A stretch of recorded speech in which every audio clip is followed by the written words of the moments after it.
In Washington State, we have been very successful in embracing common sense gun legislation, safety legislation.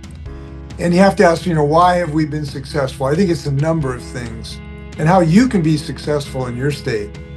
First off, we embraced an incredibly effective organization, which is the Alliance for Gun Responsibility, which was really good at mobilizing grassroots, to mobilize neighborhoods, diverse communities, individual organizations of every stripe that might not have thought of themselves as gun safety legislations until we had a chance to talk with them. So organizing smaller communities can really start the ball rolling. And now we have 60 new gun safety laws as a result of that. Second, we have tried to demystify this issue because fundamentally this is about our children, and that encouraging people just to talk to their family members and their neighbors about their children. This is the number one killer of young people who are our most treasured part of our communities today in the United States. And what tragedy that is to lose these young lives.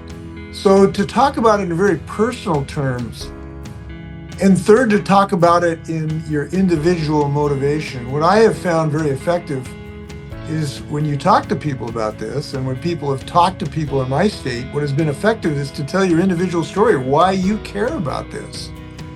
Even if your family has not been touched by gun violence, your community has. Fourth, we need to find leaders who will stand up for this, not just their political skins.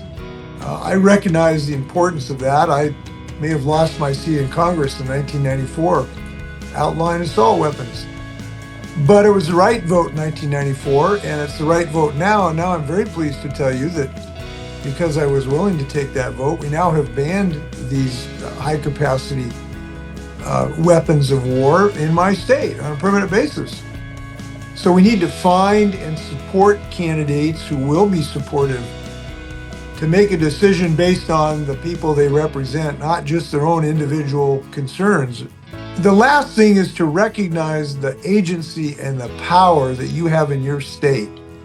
Look, we know in the current situation with Donald Trump as president, a party controlling Congress that is against virtually any common sense gun safety legislation, we're not going to be able to move the ball forward on safety in Washington, D.C., but we can in our states. We can in our cities and our counties. And to focus on our hometowns and our home states where we can make this progress. This is why we've been so successful in Washington State.